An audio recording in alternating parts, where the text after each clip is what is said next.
Hello guys, in this video I am going to show you how to set the temperature unit in the F1 Clash application, but first I just want to mention, don't forget to subscribe to my channel, because at 10,000 subscribers I am going to show you my whole YouTube revenue statistics and growth strategy, as well as how to make money online.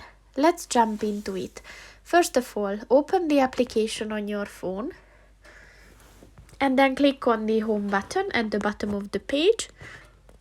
And then click on the settings button at the top of the page on the left. And then at the settings section, look for the temperature units button.